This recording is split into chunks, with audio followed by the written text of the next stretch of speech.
So a very good morning everyone. Let us start with a new chapter today. ठीक है, last class supply कर लिया, demand already done. Today we are going to start with price mechanism. ठीक है, आज हम लोग किससे चालू करने वाले हैं? Price mechanism.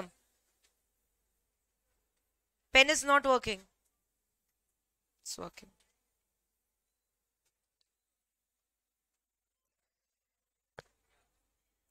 Price mechanism chapter तभी समझ में आएगा अगर आपको डिमांड और सप्लाई आता है. आता है ना?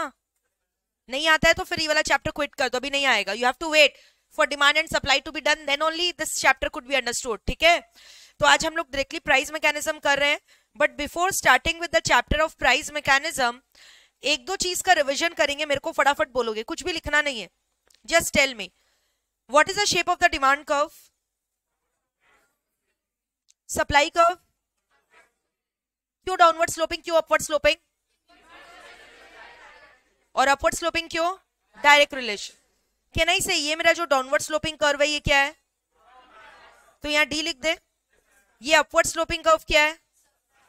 एस लिख दे. यहाँ पे यहां तक कोई डाउट है? ठीक है, अब ध्यान से सुनना. लास्ट क्लास मैंने आपको सिखाया था जहां पे डिमांड और सप्लाई कर्व एक दूसरे को इंटरसेक्ट करते हैं उस पॉइंट को क्या बोलते हैं?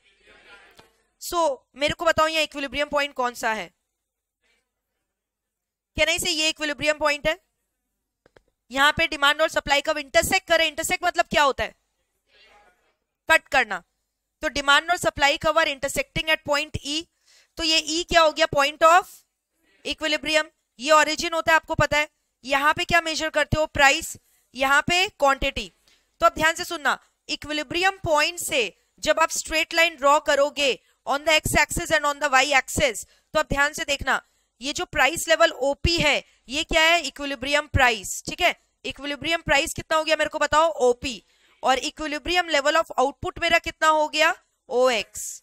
क्लियर है? तो this is my equilibrium price and this is my equilibrium level of output. Equilibrium point में क्या हो रहा है? Demand is equal to supply, है ना? तो मार्केट में क्या होता है? We always try to reach this position of demand equal to supply, but कुछ कुछ डिस्टर्बेंसेस होते रहते हैं मार्केट में, and because of those disturbances this static condition gets disturbed. ठीक है, इक्विलिब्रियम मतलब क्या होता है? वहां पे अगर आप आ गए हो तो क्या वहां से आप पोजीशन चेंज करोगे? स्टैटिक हो जाओगे ना. लेकिन मान लो मार्केट में सडनली डिमांड ज्यादा हो गया सप्लाई से. ठीक है, मार्केट में कुछ ऐसा हो रहा है कि customers are demanding greater of a certain commodity, but उस कमोडिटी का उतना सप्लाई मैचअप नहीं हो पा रहा है. सो इन दैट केस क्या होगा? अब डी ग्रेटर देन एस है, मार्केट में डिस्टर्बेंसेस हो गया है. तो इसका मतलब क्या है कि मार्केट का जो ओरिजिनल इक्विलिब्रियम कंडीशन है उसको रिस्टोर करना पड़ेगा. डी ग्रेटर देन एस तो नहीं रह सकता, तो मेरे को वापस डी इक्वल टू क्या करना पड़ेगा? एस. तो इसकी वजह से या तो मार्केट प्राइस बढ़ेगा या गिरेगा, और इक्विलिब्रियम आउटपुट बढ़ेगा या गिरेगा. तो प्राइस बढ़ने की वजह से, फॉर एग्जांपल, जब मार्केट में डिमांड ज्यादा है, तो ये लास्ट क्लास भी पढ़ाया था, कस्टमर्स में कंपटीशन है. डिमांड ज्यादा मतलब क्या? कि आप लोग बोल रहे हो मुझे खरीदना है बट मेरे पास सप्लाई नहीं है. So in that case you guys are ready to purchase a product at a, तो यानी मार्केट प्राइस राइज करेगा. तो जैसे ही मार्केट प्राइस राइज किया ना, तो आप ऑटोमेटिकली देखोगे, ऑटोमेटिकली इक्विलिब्रियम कंडीशन क्या आ जाएगा? स्टैटिक. क्यों? क्योंकि प्राइस राइज हुआ है. तो प्राइस राइज हुआ तो हो सकता है कुछ लोगों का डिमांड कम हो जाएगा, तो वापस डी इक्वल टू एस हो जाएगा. क्लियर है? So because of disturbances in the market which occurs either when there is an increase in demand or increase in supply, or decrease in demand or decrease in supply, या both of the things changing at the same time. तो हमें क्या discuss करना है इस chapter में? जैसे यहाँ पे मैंने बोला there is an increase in demand. D greater than S कब होगा? जब पक्का डिमांड ज्यादा है ना. इंक्रीज इन डिमांड हुआ है लेकिन सप्लाई चेंज, तभी तो ये वाला कंडीशन आएगा. डिमांड राइज हो गया लेकिन सप्लाई पे कोई इफेक्ट नहीं हुआ है, so that means D has exceeded supply, demand has become greater than supply.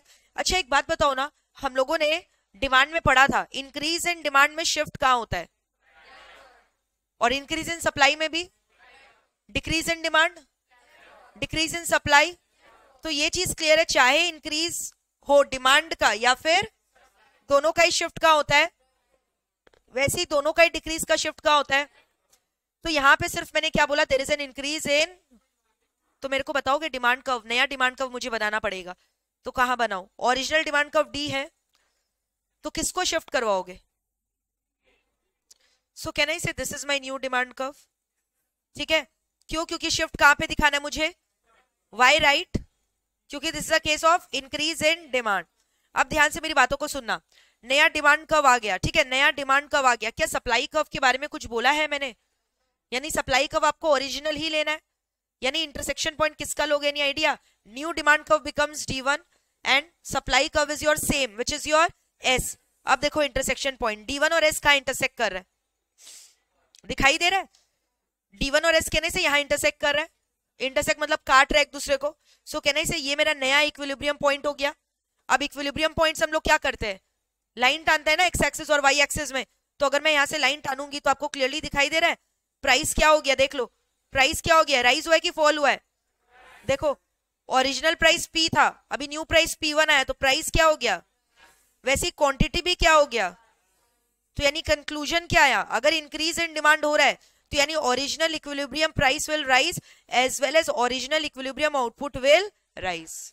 तो एग्जाम में ये सब क्वेश्चन आता है. अब डायग्राम बनाने थोड़ी आएगा एग्जाम में. कैसा क्वेश्चन आएगा? What will be the impact on equilibrium price and output when there is an increase in demand? क्या होगा answer? Price rises, output also rises. ठीक है, तो ये हम लोग को करते करते याद हो जाएगा. और अगर याद नहीं भी हुआ तो आपको मैंने शॉर्टकट बता दिया. आपको डायग्राम बनाना है और चेक करना है क्या हो रहा है. अगर आपको डायग्राम बनाना आ गया तो आप रफ शीट में डायग्राम फटाफट बना लो फ्री हैंड. 10 सेकेंड्स में डायग्राम बनाना है और फिर चेक कर लो क्या हो रहा है. क्योंकि इतना चीज याद करना डिफिकल्ट है ना. टोटल अभी हम लोग 10 से 12 डायग्राम करेंगे, इनफैक्ट मोर देन दैट. ठीक है, और बहुत मजेदार है ये चैप्टर. कुछ नहीं है, खाली डायग्राम है इस चैप्टर में, समझाने का कुछ नहीं है. क्योंकि ऑलरेडी डिमांड सप्लाई में समझाया जा चुका है.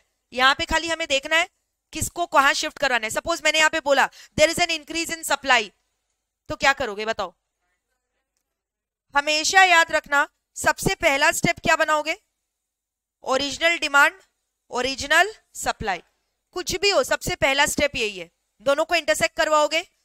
ओरिजिनल इक्विलिब्रियम, ओरिजिनल इक्विलिब्रियम के बाद क्या बनाओगे बताओ? ओरिजिनल प्राइस और ओरिजिनल आउटपुट. तो पहला स्टेप क्लियर है, बना लोगे. Every time this will be your first step.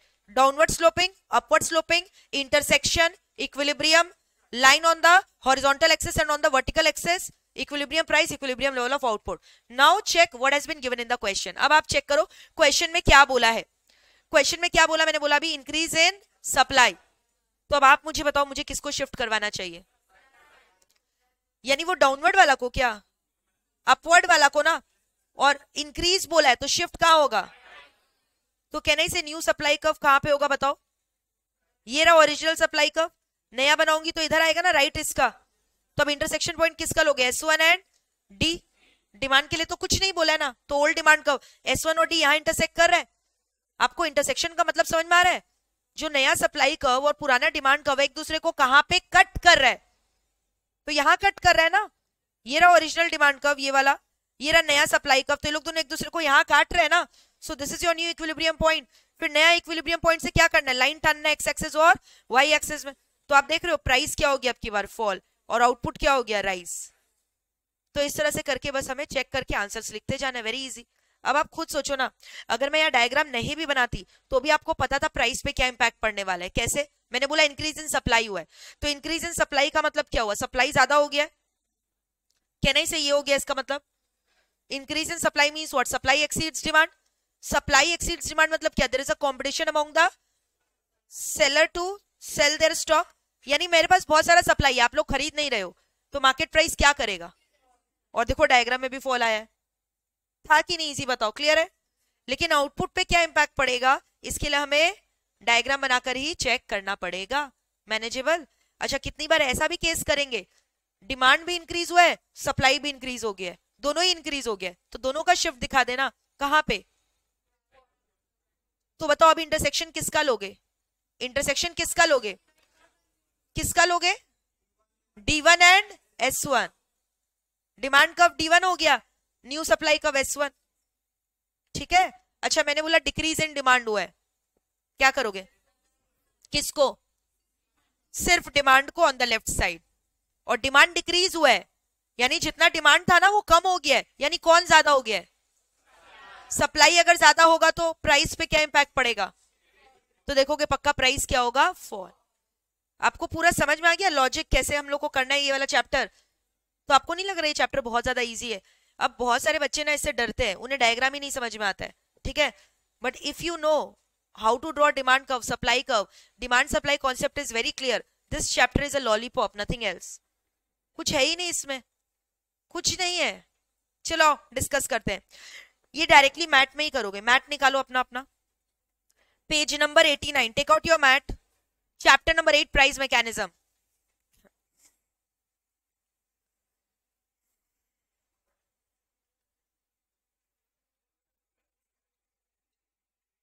Ready हो?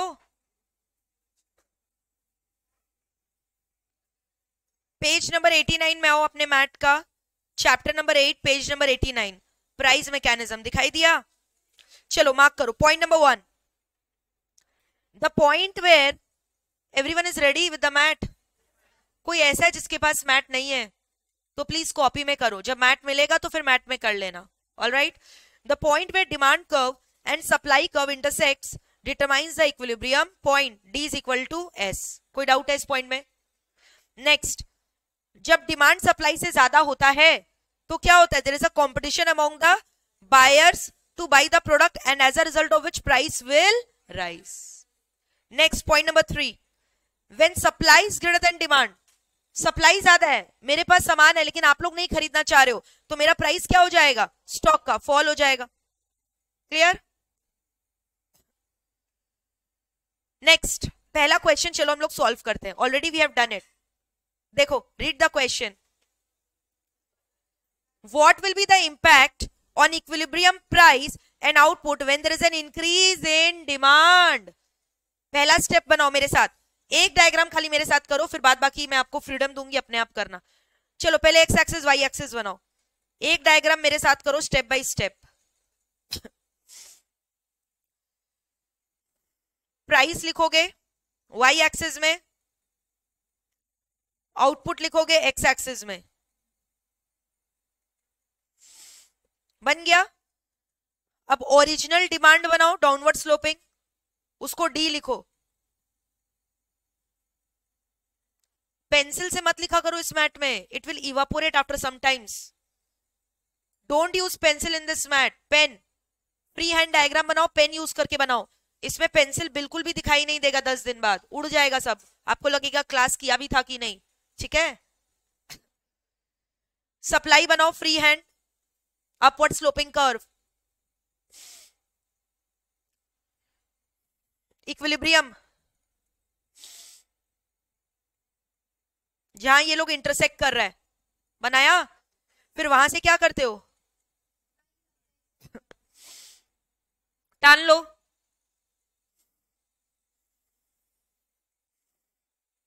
तो OP और OQ, OP is the original equilibrium price and OQ is the original equilibrium level of output।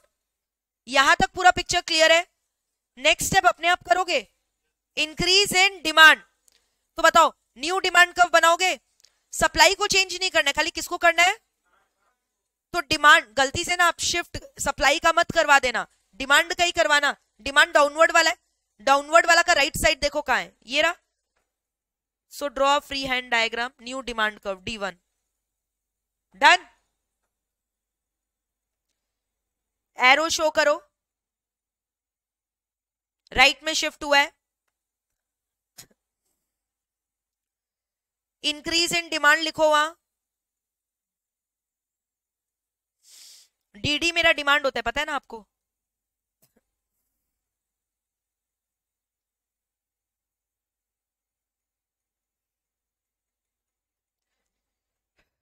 Equilibrium point किसका लोगे अब की बार, D1 and S। Where are they intersecting, यहां पे E1, ठीक है? कोई भी डाउट हो रहा है तो प्लीज पूछ लो, ये वाला डायग्राम नहीं समझोगे तो आगे कोई डायग्राम नहीं आएगा। क्लियर है ना? E1 निकल गया, अब E1 से क्या करना है, लाइंस टानना है, टानो एक्स और वाई एक्सिस में E1 से स्ट्रेट लाइन टानो।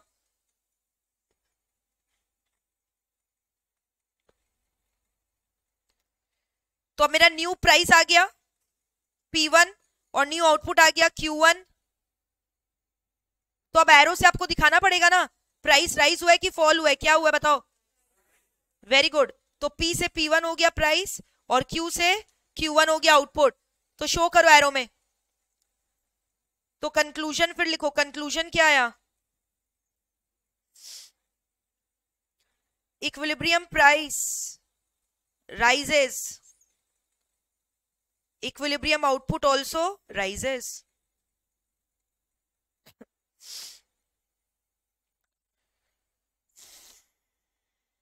क्लियर है? देख लो।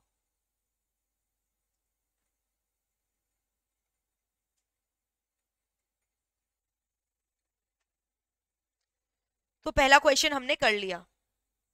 कोई दिक्कत है पहला क्वेश्चन को लेके? Sorted out, everything is perfect.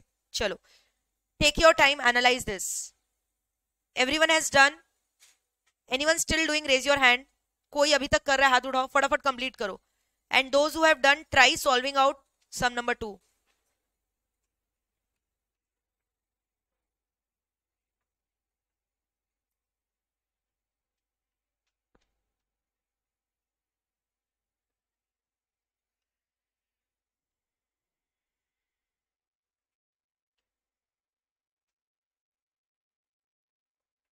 Absolutely Akash.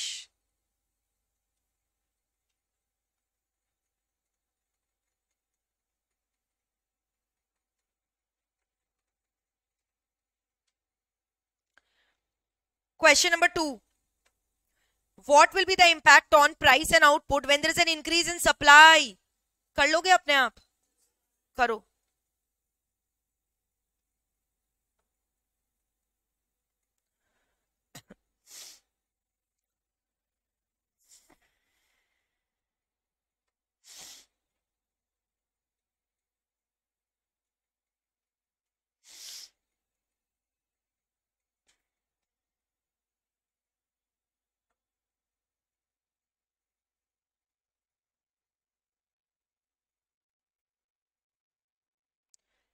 Original diagram तो बना लिए होगे, सेम एज इट इज, देख लो।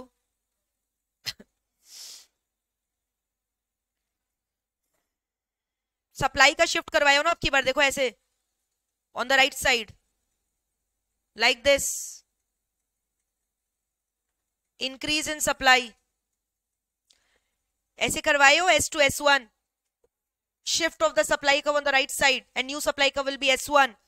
Now check the new intersection point of which curve? S1 and D.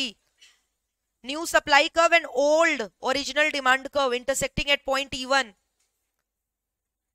फिर E1 से आप लाइन टानोगे,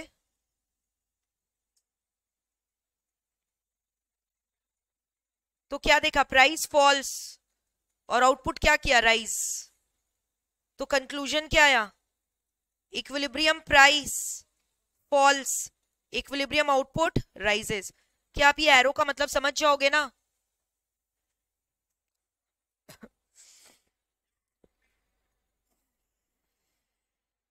ये हो गया हमारा क्वेश्चन नंबर 2, ठीक है। क्वेश्चन नंबर 2 में एक बात बताओ, कैन आई राइट, यहां पे S ग्रेटर देन D का सवाल था ये, और उसके पहले आप क्या लिख सकते हो? पहला जो क्वेश्चन किया वहां, हाँ, तो वहां लिख लो। पहला क्वेश्चन में D ग्रेटर देन S था, दूसरा क्वेश्चन में S ग्रेटर देन D था। ऑल राइट,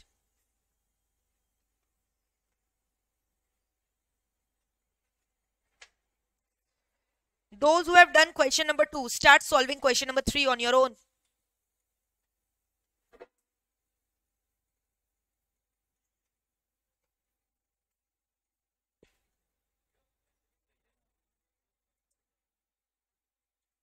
तो अब क्या हो पाया? अभी कैमरा का सेटिंग तुमको बाद में करना होगा।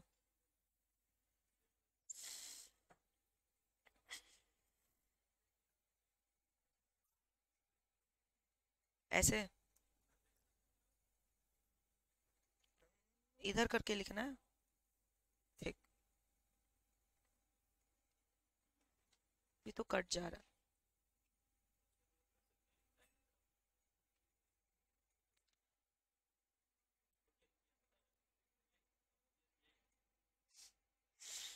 अरे तुम करो ना ऐसे ही, ओबीएस ओबीएस में जाइएगा, ये कर रहा है।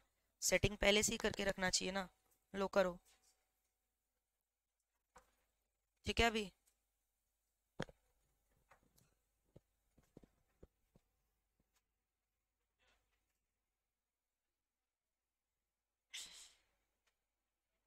देखो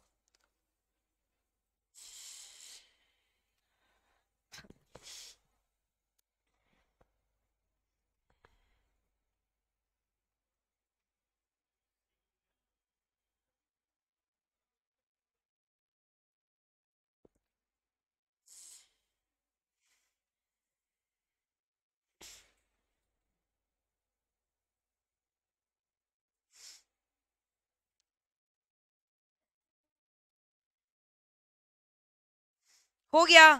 क्या आंसर आया? दोनों फॉल कर रहा है, दोनों फॉल कर रहे हैं क्या? But you are not looking confident. कुछ बच्चे बोल रहे हैं, कुछ बच्चे बोल रहे हैं नहीं पता क्या हो रहा है। एवरीवन हैज डन दिस,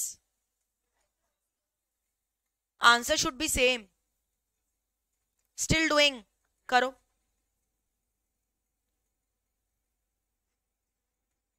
क्या बोल रहे हैं अब की बार? देखो स्टॉप। अब यहां पर देखा, एक क्वेश्चन में ट्विस्ट आया है। यहां पे डायरेक्टली आपको ये नहीं दिया है कि डिमांड चेंज हुआ है कि supply, they rather they have given you the factor. यहां देखो फैक्टर दिया, decrease in income of the consumer. तो आपको तो पता है इनकम ऑफ द कंज्यूमर किसका फैक्टर है? डिमांड की सप्लाई। इनकम गिरेगा तो डिमांड भी। तो लिखो this is a case of, this is a case of decrease in demand.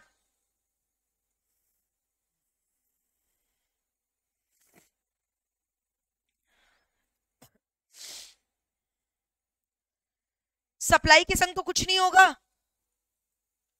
तो यानी डिमांड कर्व को कहां शिफ्ट करवाना है? Left side. तो पहले ओरिजिनल बना लो, original demand original supply.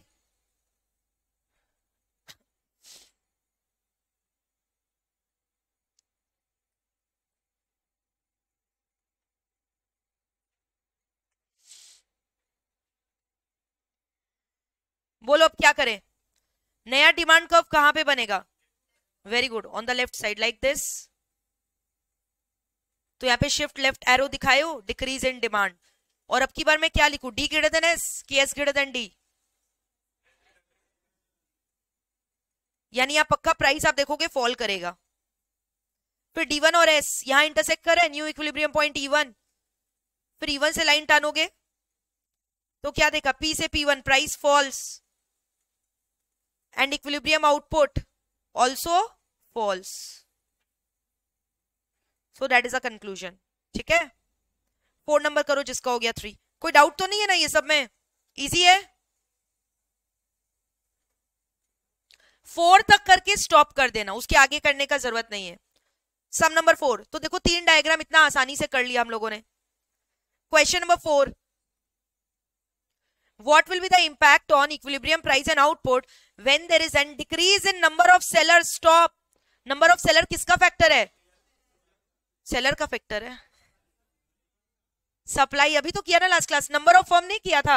Number of firm गिरेगा तो सप्लाई भी गिरेगा। लिखो this is a case of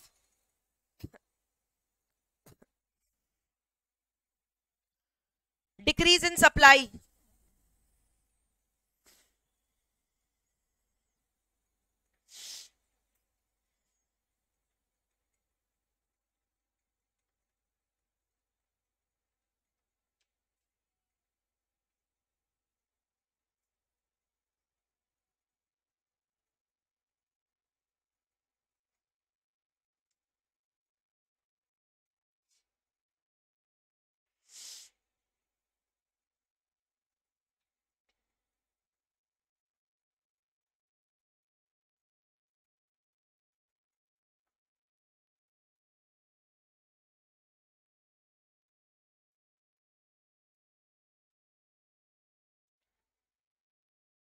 supply curve को शिफ्ट कहां करवाओगे? On the left side.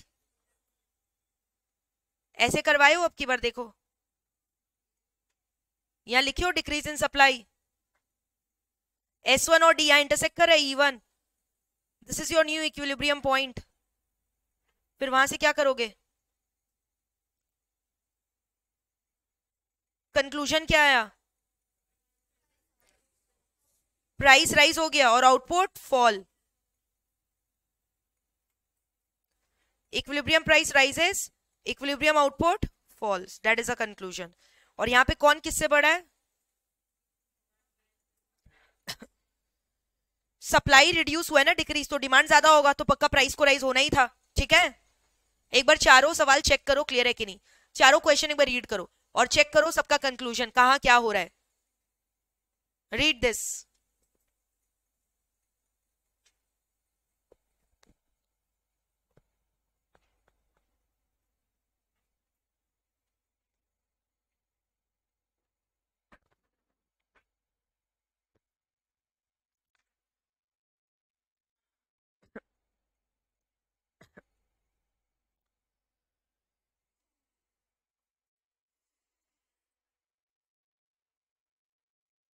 Done, चारों रीड कर लिया, कोई डाउट है यहां तक? आएगा, मैनेज कर लोगे? अब ध्यान से सुनो, क्वेश्चन नंबर 5 रीड करो।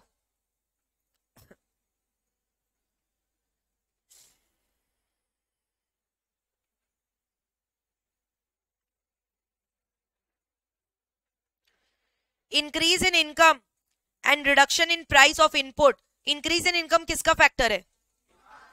इंक्रीज की डिक्रीज? इंक्रीज ना। और reduction in price of input, इसका मतलब क्या हुआ? सप्लाई इंक्रीज की डिक्रीज? इंक्रीज। श्योर? क्यों? रॉ मटेरियल इनपुट का दाम गिर गया, इनपुट का दाम गिर गया तो सप्लाई हम लोग ज्यादा करेंगे क्योंकि मेरा कॉस्टिंग कम लग रहा है। यानी यहाँ पे इंक्रीज इन डिमांड भी हो रहा है और इंक्रीज इन, यानी दोनों एक साथ हो रहा है, तो दोनों कर्व का शिफ्ट कहां करवाओगे? कर लोगे अपने आप? वेट, आप जितना आसान सोच रहे हो उतना आसान है नहीं, रुको अभी, डायग्राम मत बनाओ। यहां पे दोनों का इंक्रीज हुआ है, ये तो मुझे समझ में आ गया। क्या सम में मेंशन्ड है कि किसका इंक्रीज कितना हुआ है? तो क्या लोगे, दोनों का इंक्रीज सेम लोगे कि डिमांड का इंक्रीज ज्यादा लोगे कि सप्लाई का इंक्रीज ज्यादा लोगे? क्यों? तीनों लेंगे। यानी यहां पे 3 केस दिखाने वाले हम लोग, 3 डायग्राम बनेगा एक सवाल का। सुनना ध्यान से, क्या बोला मैंने? सब में बस इतना बोल दिया डिमांड बढ़ रहा है सप्लाई बढ़ रहा है। अगर मान लो मैंने बोला कि जितना डिमांड बढ़ा है ना उतना ही एग्जैक्टली सप्लाई बढ़ गया, अभी कुछ लिखना नहीं है, जितना डिमांड बढ़ा है ना एग्जैक्टली उतना ही सप्लाई बढ़ा है, तब तो यानी डी इक्वल टू ऐसी है, यानी प्राइस पे कोई इफेक्ट पड़ने वाला नहीं है, price is going to remain constant. लेकिन आप देखोगे आउटपुट राइज हो गया, आप देखोगे आउटपुट राइज हो गया, लेकिन प्राइस मेरा कांस्टेंट है। क्यों? क्योंकि मेरा जितना डिग्री से डिमांड बढ़ा है ना उतना ही डिग्री से, तो अल्टीमेटली दोनों इक्वल ही है, और दोनों इक्वल है तो प्राइस पे इफेक्ट होगा कि नहीं होगा? नहीं होगा ना, price is going to remain what? Constant. अच्छा, ये ऐसा जरूरी तो नहीं है ना, क्योंकि क्वेश्चन में बोला है क्या कि दोनों का इंक्रीज सेम लेना है? कुछ बोला है? एक अजम्पशन लेंगे कि डिमांड ज्यादा राइज हुआ है, ऑल्दो दोनों राइज हुआ है बट डिमांड का राइज ज्यादा है, तो अल्टीमेटली इसका मतलब डी ग्रेटर देन एस हो गया। इसका मतलब डी ग्रेटर देन एस हुआ तो प्राइस क्या करेगा? प्राइस राइज करेगा, और आउटपुट भी आप देखोगे राइज आएगा। तीसरा केस में क्या दिखाओगे? दोनों इंक्रीज हुआ है लेकिन सप्लाई का इंक्रीज ज्यादा हुआ है, तो सप्लाई का इंक्रीज ज्यादा मतलब आपको पता है क्या होता है? प्राइस। तो यहां देखोगे प्राइस पक्का क्या आएगा? फॉलो, लेकिन आउटपुट देखोगे राइज। तो आपने एक चीज कॉमन देखा, मैंने बोला तीनों ही केसेस में output is going to rise, but price में राइज, फॉल और में रिमेन कांस्टेंट डिपेंडिंग अपॉन किसका चेंज ज्यादा हुआ है। अगर दोनों का चेंज सेम है तो price is going to remain constant, अगर डिमांड का चेंज ज्यादा हुआ है तो price is going to rise, अगर सप्लाई का चेंज ज्यादा हुआ है तो price is going to, but what is constant? तीनों में क्या चीज सिमिलर होने वाला है? Output is going to rise in all the 3 cases. तो अब ये तीनों डायग्राम में डिफरेंस कैसे दिखाओगे? ये तो क्लियर है कि यहाँ पे इंटरसेक्शन पॉइंट किसका लेना है? D1 और S1, यानी डिमांड भी नया आएगा सप्लाई भी नया आएगा। पहला वाला केस में दोनों का शिफ्ट क्या दिखाओगे? इक्वल, यानी आप डिमांड को जितना राइट शिफ्ट करवाओगे ना, जितना गैप से, सप्लाई कर्व को भी एग्जैक्टली सेम गैप से शिफ्ट करवा के दिखाना। The gap of the shift should be what? Same. दूसरा केस में डिमांड का शिफ्ट ज्यादा दिखाओगे ना, क्योंकि डिमांड का इंक्रीज ज्यादा हुआ है, तो डिमांड को जब शिफ्ट करवाओगे ना, गैप ज्यादा दिखा ना, सप्लाई के लिए थोड़ा सा, फिर थर्ड केस में सप्लाई के लिए ज्यादा, डिमांड के लिए थोड़ा सा। क्लियर है? चलो लिखो case 1, increase in demand equal to increase in supply.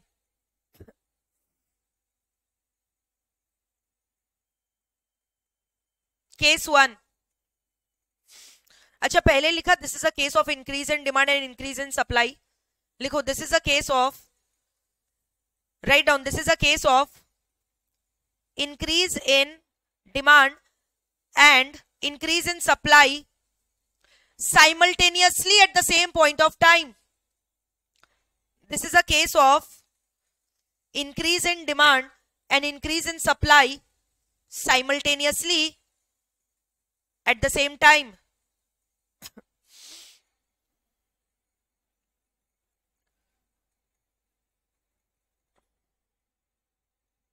Simultaneously at the same time.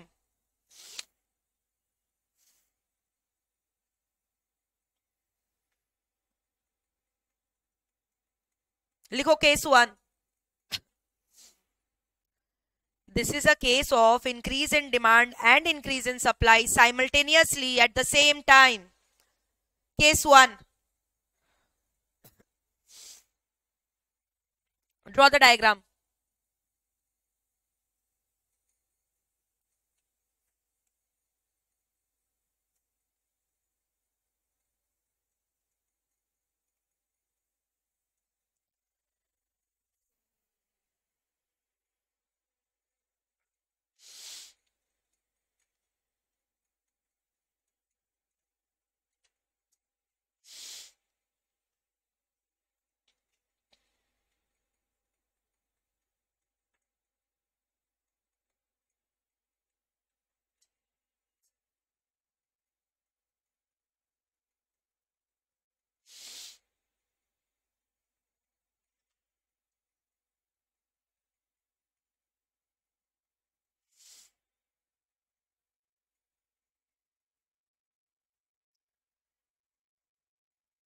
D से D1 शिफ्ट करवाया, इंक्रीज इन डिमांड लिखो वहां, और सप्लाई कर्व का भी अब की बार शिफ्ट करवाना है, कहां पे, राइट साइड, और गैप एकदम एग्जैक्टली सेम लेना।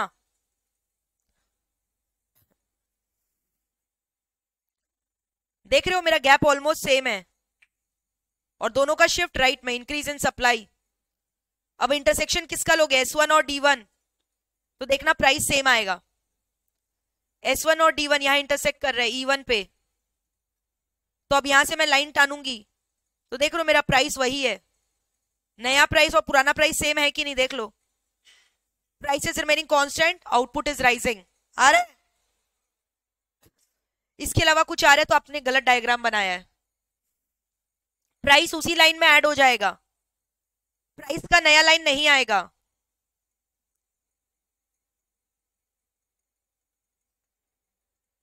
प्राइस कांस्टेंट,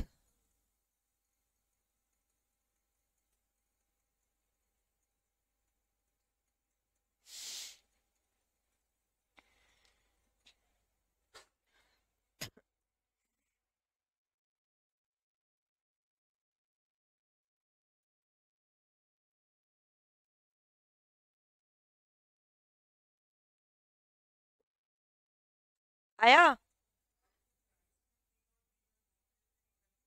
खाली PP1 कहां लिखोगे, एक बात बताओ,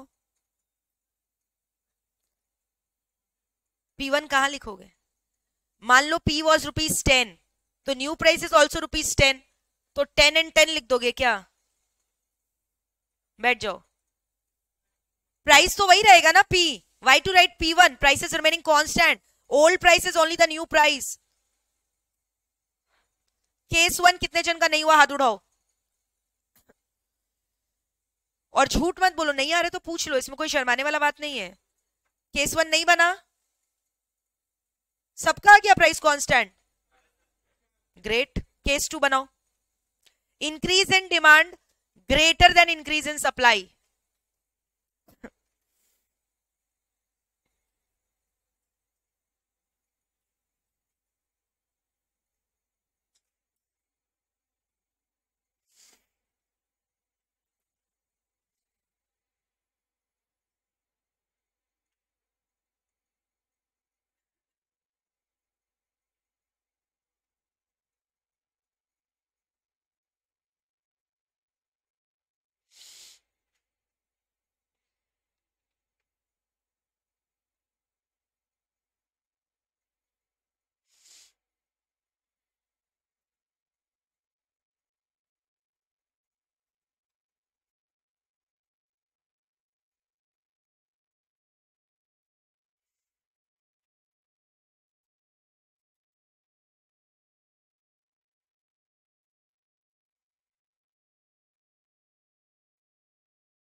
क्या की हो अब की बार? डिमांड का शिफ्ट ज्यादा दिखाना, गैप। देखो मैंने कितना ज्यादा गैप दिखाया है, एकदम दिल खोलकर गैप दिखाना, ठीक है। और सप्लाई का एकदम थोड़ा सा, कुछ ज्यादा ही थोड़ा कर दिया मैंने, देख रहे हो।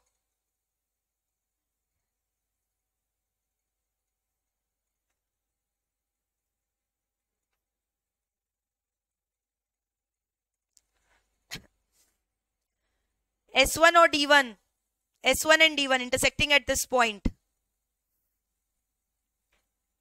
क्या कंक्लूजन आया? दोनों राइज कर रहे हैं, वेरी गुड।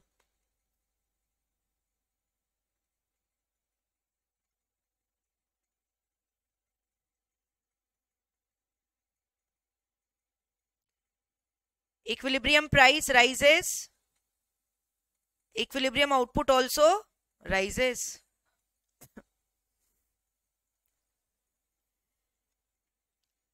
सप्लाई में भी शिफ्ट करके दिखा देना, इंक्रीज इन सप्लाई लिख देना वहां,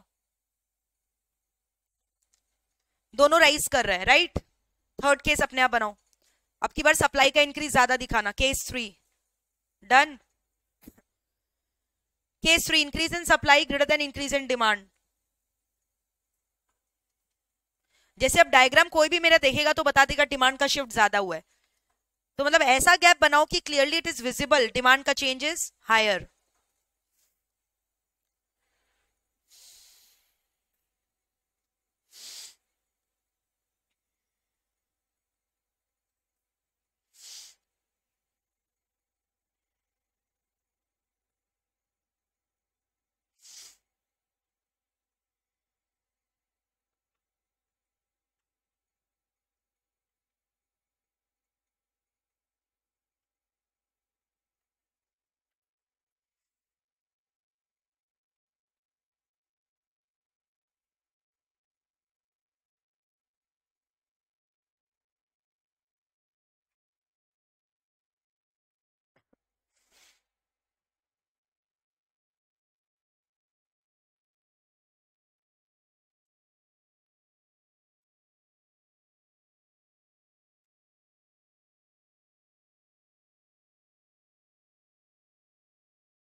अब की बार डिमांड का शिफ्ट एकदम थोड़ा सा, हाँ देखो ऐसा किया, ऐसा इंक्रीज इन डिमांड,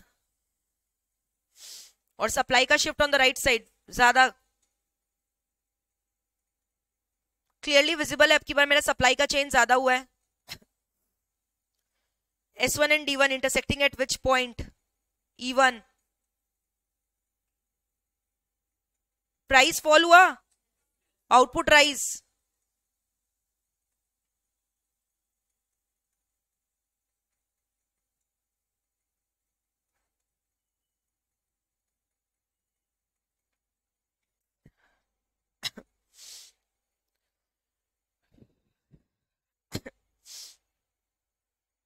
अगर गैप सही से नहीं दिखाओगे तो प्राइस राइज भी आ सकता है, आपका ऊपर चला गया होगा प्राइस, ठीक है।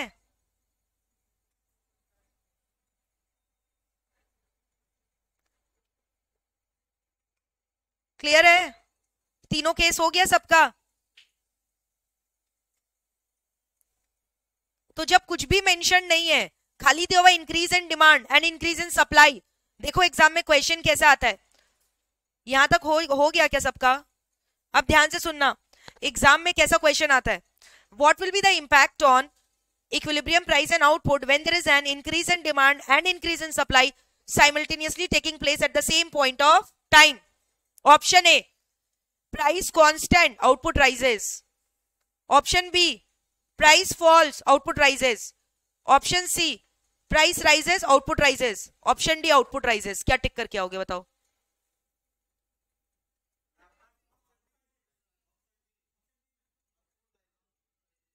बाकी को क्या लग रहा है? Should I repeat the options? Question he repeat कर देते हैं। क्वेश्चन यही है जो यहां लिखा हुआ है, क्वेश्चन यही है। ऑप्शन बोले, अब ऑप्शन बोले, क्वेश्चन वापस से बोलूं क्या? What will be the impact on equilibrium price and output when there is an increase in demand and increase in supply simultaneously taking place at the same point of time? Option सुनो अब. Price rises, output rises. Price falls, output rises. Option C, price constant, output rises. Option D, output rises. क्या बोलोगे? अगर D all of the above होता तो कितना मजा आ जाता, बट वो नहीं है. यानी आप समझ रहे हो मेरी बातों को? ये तीनों ही तो करेक्ट है, बट इसमें से एक को करेक्ट करना इज एब्सोल्युटली रॉन्ग, क्योंकि बी और सी भी इक्वली करेक्ट है. बट ये देख रहे हो तीनों में एक चीज तो कॉमन था ना, आउटपुट तो हर समय राइज हो रहा था. तो ये अगर हम लोग सिलेक्ट करेंगे यानी हम लोग कहीं पे भी गलत नहीं है, क्योंकि आउटपुट तो तीनों ही केस में राइज हो रहा है. अगर आप जैसे अब हम लोग क्या करते हैं एग्जाम में, इफ यू डोंट नो कि ये 3 केसेस हो सकते हैं, तो हम लोग डायग्राम बनाते हैं. अब डायग्राम बनाते हैं, कोई बच्चा का ये आंसर आता है, किसी का ये, किसी का ये, जिसका जो आता है बाई फ्लुक. समझ में आ रहा है? तो तीनों ही वो बोलता है नहीं मेरा करेक्ट है, वो बोलता है मेरा करेक्ट है, जबकि गलत तीनों ही है. तो आपको ये सब चीज पहले से पता होना चाहिए. अगर दोनों इंक्रीज हो रहा है तो कुछ भी हो सकता है प्राइस के संग. यानी कहना से there will be an uncertain effect on equilibrium price. Uncertain effect समझ गए? प्राइस में राइज, प्राइस में फॉल और प्राइस में remain constant, but output will rise in all the 3 cases. तो एग्जाम में मैं आपको बता रही हूं, ये क्वेश्चन नंबर 5 हर टर्म में देता है. ठीक है, तो आप कंफ्यूज मत होना. आई विल शो यू कैसा आता है.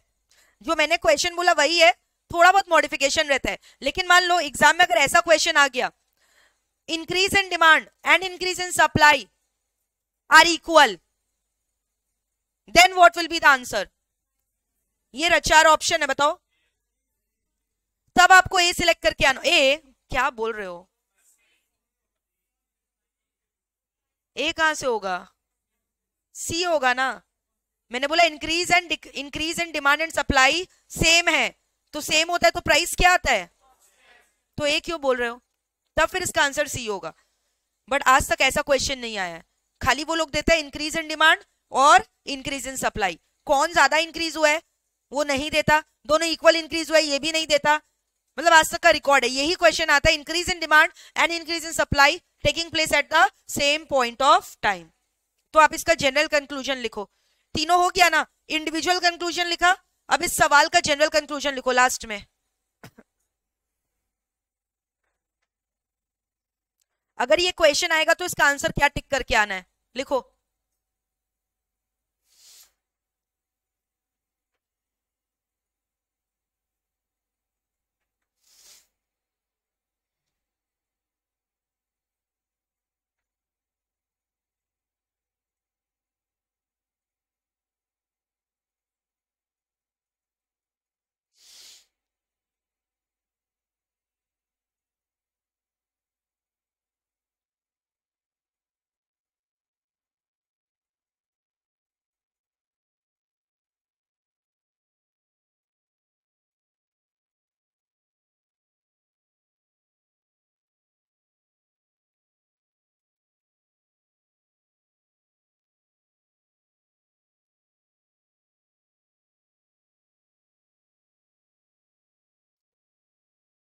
समझ के लिखना, लर्न करके नहीं लिखना है. क्लियर है ना?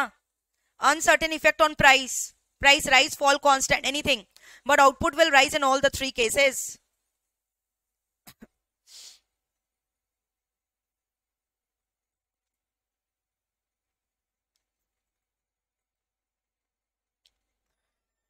But output will rise in all the 3 cases. ठीक है, क्लियर है यहां तक? देखना चाहोगे इसका क्वेश्चन कैसा आता है? चलो मैं दिखाती हूँ, जो आया वो ऑलरेडी एग्जाम्स में. लिख लो एक बार यहां तक. एक बार तीनों डायग्राम भी एनालाइज कर लो, कोई डाउट है तो पूछ सकते हो. Analyse all the 3 diagrams. कोई डाउट है? तो आपको पता है हम लोगों ने 7 डायग्राम्स कर भी लिया आज. 3 यहां किया, 4 पहले किया, 7 हो भी गया. देख लो एक बार.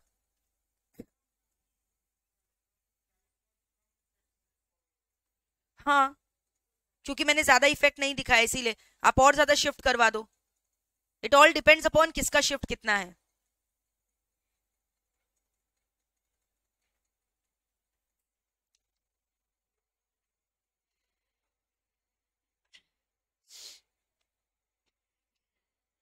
क्लियर है? Uncertain effect on price, output will rise in all the 3 cases. Done. चलो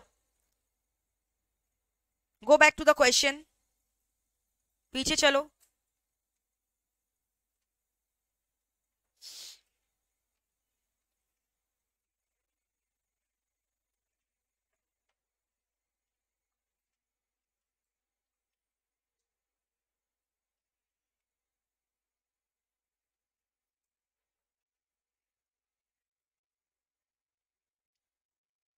पेज नंबर 122 में आओ. Page 122, question number 75.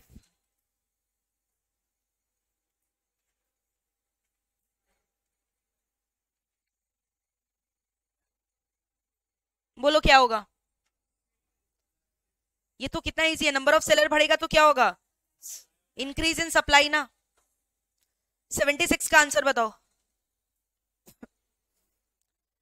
Supply decrease, decrease in supply का सवाल है, तो अभी तो बना के आए हो decrease in supply. I think it was our some number 4. Decrease in supply कहां हो रहा था? सम नंबर 4 में ना. तो वहां क्या इंपैक्ट पड़ा था प्राइस और आउटपुट पे? क्या हो रहा था? ऑप्शन कोई ए, कोई बी, कोई सी, कोई डी. क्या होगा? आपको इतना ही दिक्कत हो रहा है तो यार बना के देख लो ना. ये रहा demand, supply, original equilibrium, price, output. Supply decrease हुआ यानी लेफ्ट शिफ्ट करवाओगे. S1 और डी कहां इंटरसेक्ट कर रहा है? तो प्राइस राइज हो रहा है और आउटपुट फॉल हो रहा है, तो आंसर ए होगा ना. और इतना देखो आप लोग गजनी जैसे वो शॉर्ट टर्म मेमोरी है, अभी तो बनाया है. मैट खोलो अपना, क्वेश्चन नंबर 4 चेक करो. क्वेश्चन नंबर 4 देखो, अभी जस्ट बनाया ना. क्या क्या कंक्लूजन लिखा था? अभी क्वेश्चन नंबर 4 चेक करो ना, अभी किया ना. क्या कंक्लूजन है? तो इसीलिए मैंने बोला था लर्न होता नहीं है, हम लोग डायग्राम बना के ही चेक कर लेते हैं. तो अभी कितना टाइम लगा बनाने में डायग्राम? 10 सेकेंड. क्लियर है? 77 आंसर बताओ. डिक्रीज इन डिमांड, ये भी अभी किया है, सम नंबर 3. अरे नहीं हो रहा है तो बना के देख लो ना. डिक्रीज इन डिमांड में क्या इंपैक्ट पड़ेगा?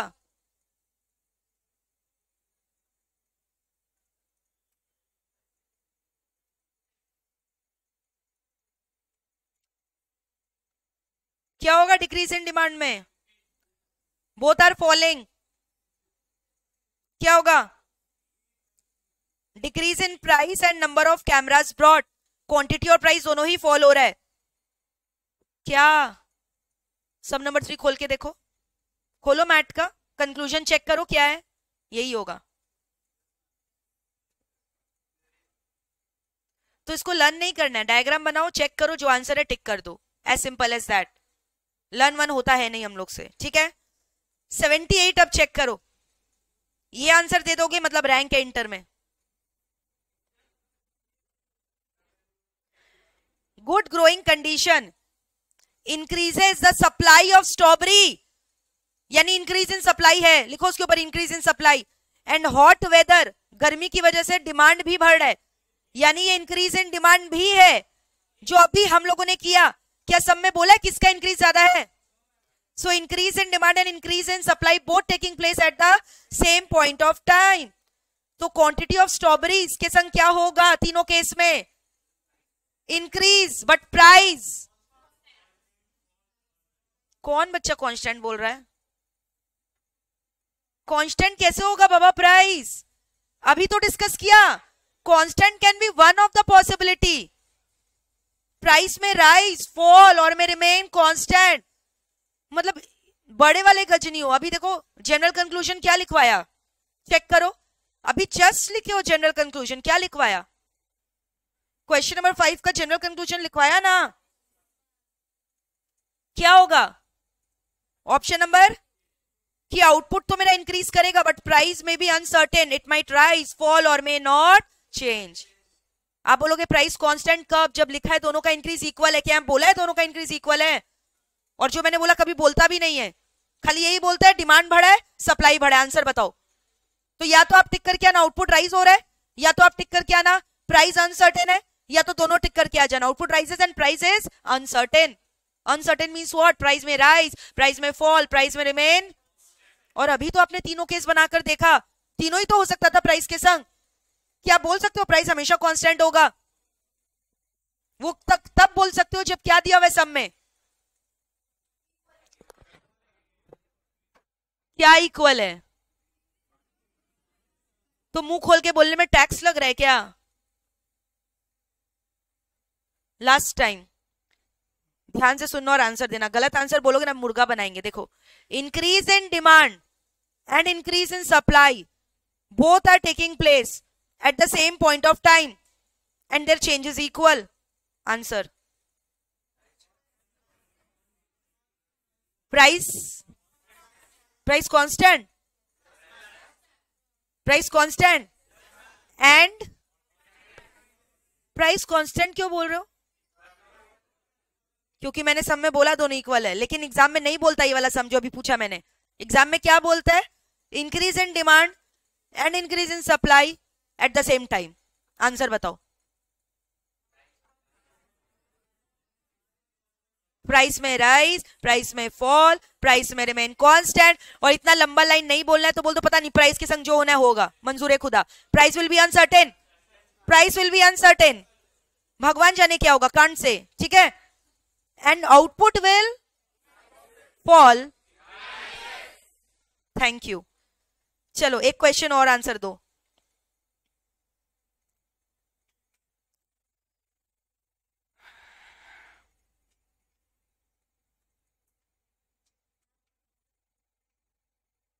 दो तीन क्वेश्चन और सॉल्व करो फिर अपना डाउट पूछना। पेज नंबर आ जाओ 141 में।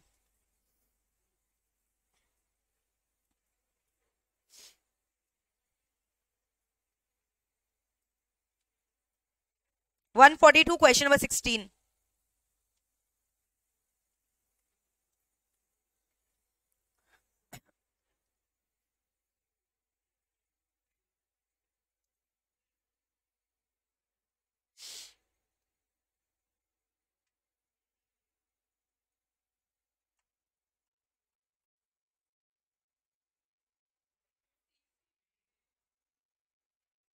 ठीक से बोलो। श्योर? क्यों? दोनों इंक्रीज हो रहे हैं ना, increase in and increase in. तो क्वांटिटी तो इंक्रीज होगा बट प्राइस के ऊपर मंजूर खुदा होगा, ठीक है। Next 17। Technology improve. Stop. Technology improve किसका फैक्टर है? विच मीन्स इंक्रीज के डिक्रीज। तो लिखो ऊपर increase in supply. Individual discover new uses for personal computer. Taste बढ़ रहा है ना कंप्यूटर्स के लिए, टेस्ट एंड प्रेफरेंसेस। क्या चीज का फैक्टर हो गया? Increase in. So again increase in supply and increase in demand both taking place at the same point of time. What will happen to equilibrium price and output?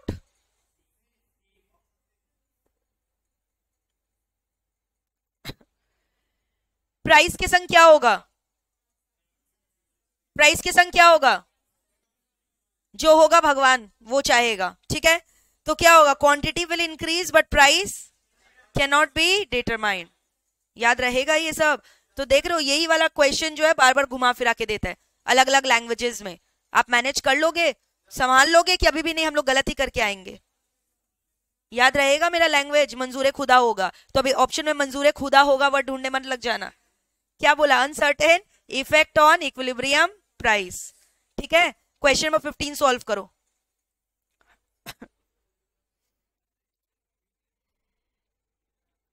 Increase in import मतलब क्या हुआ बताओ?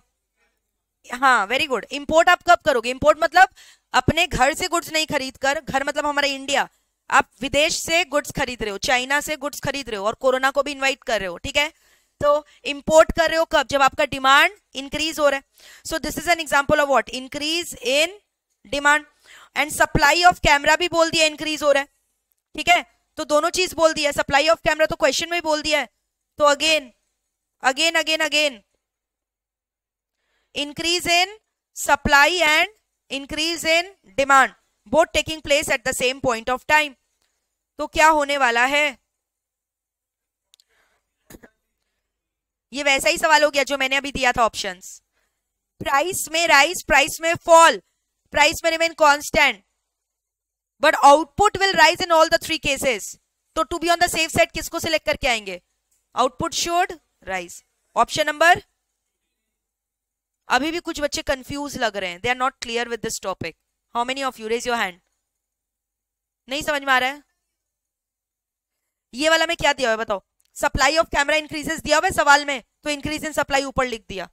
Import कब करोगे, import मतलब आप ज्यादा से ज्यादा गुड्स डिमांड कर रहे हो तभी इंपोर्ट करेगा ना कंट्री से गुड्स। इंपोर्ट मतलब हुआ इंक्रीज इन डिमांड, इंपोर्ट का मतलब आप समझ लो टेस्ट प्रेफरेंस बढ़ रहा है, तो किसका फैक्टर है, इंक्रीज इन डिमांड। तो दोनों हो रहा है यहाँ पे, तो जब दोनों होता है आपको पता है क्या होता है, अनसर्टेन इफेक्ट ऑन प्राइस। तो पहला ऑप्शन क्या बोला है, प्राइस इंक्रीज, ऐसा जरूरी तो नहीं है, that is one of the possibility. Second case, ये तो कभी भी नहीं होगा, आउटपुट तो डिक्रीज करता ही नहीं है, गलत है सरासर। ऑप्शन 3, प्राइस में decrease, yes this can be one of the cases but not the exact case. But option D, equilibrium quantity will rise, ये तो तीनों में ही होगा ना, इन all the three cases, this was universal for all the three cases. तो किसको select करके आओगे, कोई डाउट है, कर लोगे मैनेज। तो देख रहे हो बार बार एक ही क्वेश्चन आ रहा है घूम घूम के, और ये आता है हर टर्म। कंफ्यूज हो गए एग्जाम में, इसका आप लर्न कर लो ना, अगर आपको नहीं समझ में आ रहा आप लर्न कर लो, to be very much simple, क्योंकि एग्जाम में आएगा। अब आप नहीं समझोगे तो क्या फायदा, लर्न कर लो। आंसर इसका दो ही होगा, या तो आउटपुट राइस टिक करके आ जाना, या क्या टिक कर दोगे, अनसर्टेन इफेक्ट ऑन प्राइस। दोनों दिया तो दोनों ही टिक कर देना। अनसर्टेन इफेक्ट ऑन प्राइस तो दोनों अलग अलग नहीं दिया रहेगा, बोलोगे 2 पॉइंट टिक करके आ जाएंगे, अरे एक साथ दिया हुआ रहेगा फिर, uncertain effect on price and output will rise, जैसे दिया हुआ था ना बहुत बार। और या तो क्या टिक करके आना, आउटपुट राइजेस, या क्या टिक करके आना, प्राइस के संग वो होगा जो, हाँ ठीक है, अनसर्टेन। ओके, क्वेश्चन 14 का भी आंसर बता दो। अब की बार ना देखो एक एक चीज सुनो, अभी तक हम लोगों ने दोनों का इंक्रीज का डिस्कशन किया, मान लो मैंने बोला दोनों का डिक्रीज हुआ है, तो यहां पे भी कितना केस होगा, any idea, decrease in demand और डिक्रीज इन सप्लाई। क्या सवाल में बोला है किसका डिक्रीज ज्यादा हुआ है, तो अगेन 3 केस, दोनों का डिक्रीज इक्वल, एक बार डिमांड का डिक्रीज ज्यादा, एक बार सप्लाई का डिक्रीज ज्यादा, तो प्राइस अगेन यहाँ पे क्या रहने वाला है, अनसर्टेन। बट आउटपुट का उल्टा कर दो, यहाँ output will fall in all the 3 cases. चलो 14 का आंसर बताओ। Income, consumer income and number of seller decreases, तो decrease in demand and decrease in supply, तो प्राइस इंक्रीज भी हो सकता है डिक्रीज भी हो सकता है। क्वांटिटी यहां पे क्या होगा, डिक्रीज, उसका पूरा उल्टा ना, quantity will decrease in all the 3 cases and price will remain uncertain. तो आंसर क्या होगा इसका बताओ, डी। नहीं समझ में आ रहा है, अभी इसका डायग्राम बनाएंगे, चलो डायग्राम बनाओ इसका, आगे चलो, क्वेश्चन है ये वाला, वापस से चलो अपने वहीं पे मैट में जहां पे हम लोग थे।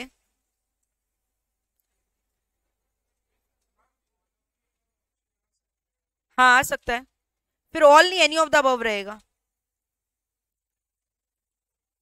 सुनो क्वेश्चन नंबर 5 अभी किया था ना, क्वेश्चन नंबर 6 स्किप कर दो, स्किप समझते हो, छोड़ दो, वो बाद में करेंगे। 7 में आओ, क्वेश्चन 6 वहां लिखा हुआ नहीं है, हाथ से लिखो क्वेश्चन 6। अभी जहां तक किया उसके बाद वाला एक पेज को छोड़ दो, ये वाले क्वेश्चन में आओ।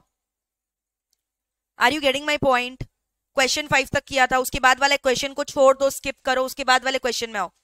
Read the question, read the question. What will be the impact on equilibrium price and output when there is a decrease in future expected price? Stop. Future expected price किसका factor था, demand, वो decrease होगा तो क्या होगा, demand will decrease, तो ये हो गया decrease in demand. Technology backward का मतलब क्या, अरे हाँ वो तो ठीक है, ओल्ड टेक्नोलॉजी, इसका मतलब क्या हुआ, इंक्रीज की डिक्रीज, डिक्रीज इन, तो अब देख रहे हो दोनों का क्या हो रहा है, डिक्रीज, तो यानी दोनों का शिफ्ट कहां करवाओगे, बैकवर्ड। Left word. दोनों का शिफ्ट कहां करवाओगे? Left word. एक बार दिखाओगे दोनों का शिफ्ट इक्वल, एक बार दिखाओगे डिमांड का लेफ्ट शिफ्ट ज्यादा, एक बार सप्लाई का लेफ्ट शिफ्ट ज्यादा। कर लोगे? करो। पहले लिखो this is a case of,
left में शिफ्ट करवाना है, गलती मत कर देना।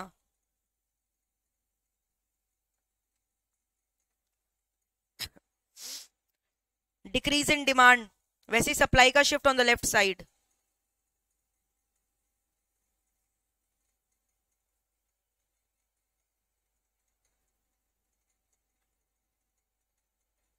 अब की बार देखोगे प्राइस वहीं फॉल कर रहा है उसी में, और आउटपुट भी फॉल किया है ना आउटपुट फॉल।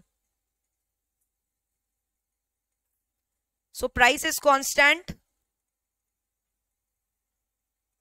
और आउटपुट इज फॉलिंग। आउटपुट तीनों ही केस में आप देखोगे डिक्रीज होगा पक्का।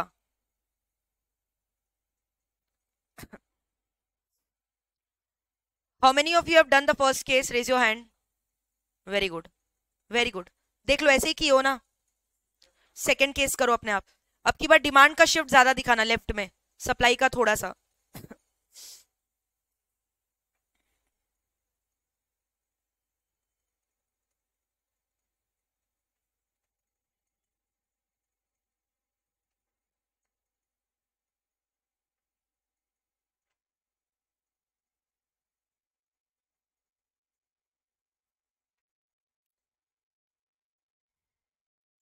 एक बात बताओ तो, यहां लिखा है decrease in demand greater than decrease in supply, यानी किसका डिक्रीज ज्यादा हुआ है? तो ज्यादा कौन होगा, मतलब बड़ा कौन होगा? यहाँ क्या लिखना चाहिए? एस ग्रेटर देन डी की डी ग्रेटर देन एस? बुद्धि लगाओ। डिमांड कम हो गया ज्यादा, तो कौन बड़ा है? You are not understanding what I am trying to say. Demand कम हो रहा है, सप्लाई भी कम हो रहा है, लेकिन मैंने बोला डिमांड ज्यादा गिर गया, तो यहां हम लोग लिखते थे ना ऐसे S greater than D D greater than S, तो यहाँ क्या लिखना चाहिए? डिमांड ज्यादा फॉल हो गया ना, तो सप्लाई बड़ा है ना डिमांड से, तो यहाँ देखोगे पक्का प्राइस क्या करेगा? फॉल। नहीं समझे? दोनों डिक्रीज है, दोनों नेगेटिव हो रहा है, और डिमांड ज्यादा नेगेटिव हो रहा है, तो कौन बड़ा हो गया? सप्लाई ना।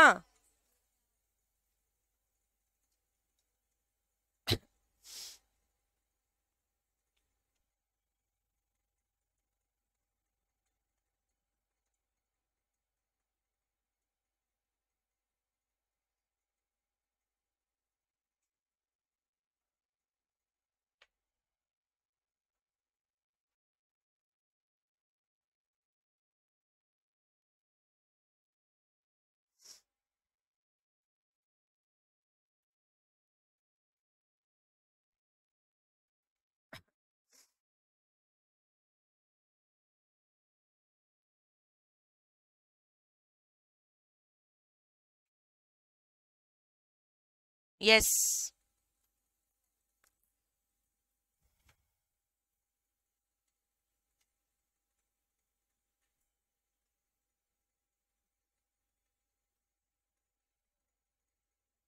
S1 और D1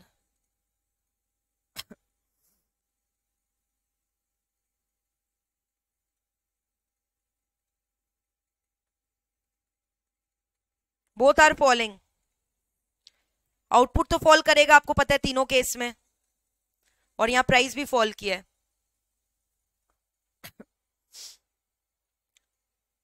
केस 3 दिखाओगे, डिक्रीज इन सप्लाई ज्यादा है, तो अब की बार सप्लाई का लेफ्ट शिफ्ट ज्यादा दिखाना। तो यानी सप्लाई ज्यादा गिर गया ना, तो कौन बढ़ा है? डिमांड बढ़ा है।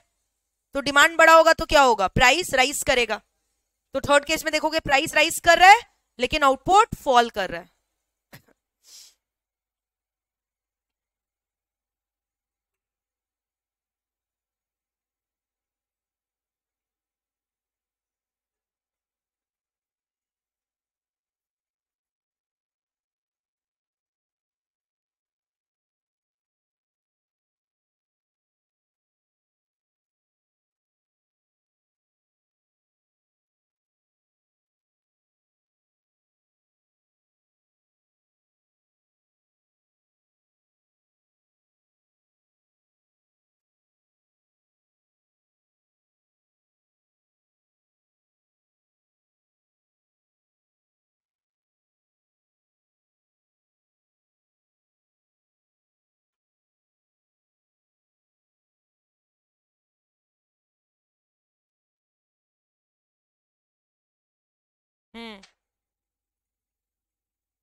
प्राइस राइज हो रहा है,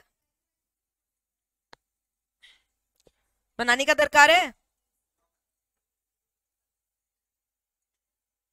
अब इतना सारा डायग्राम आप लोग के संग बनाया है तो ये लास्ट वाला भी बना लेते हैं।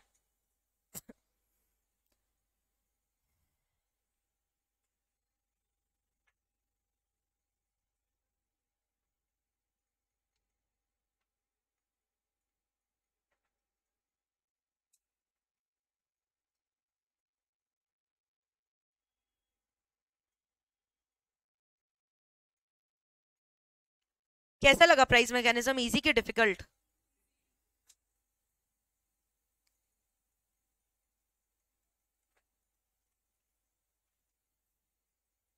ये सब एरोज दिखा रहे हो ना डायग्राम में, नहीं तो बाद में जाके कंफ्यूज हो जाओगे।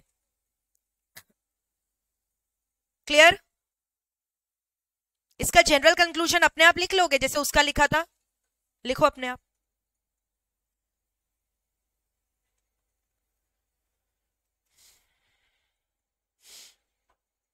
और किस टाइप का सवाल आता है वो भी मैंने आपको दिखा दिया।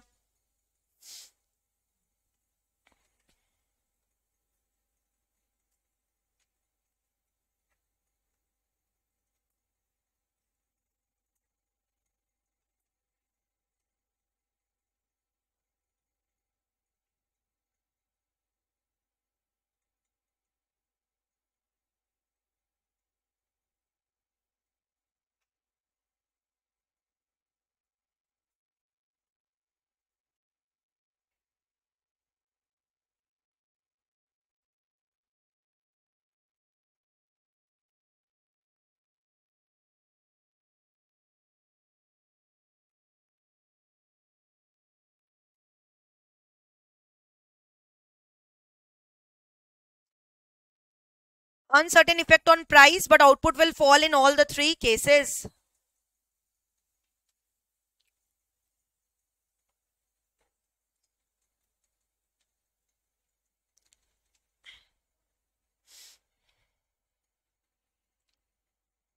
All right.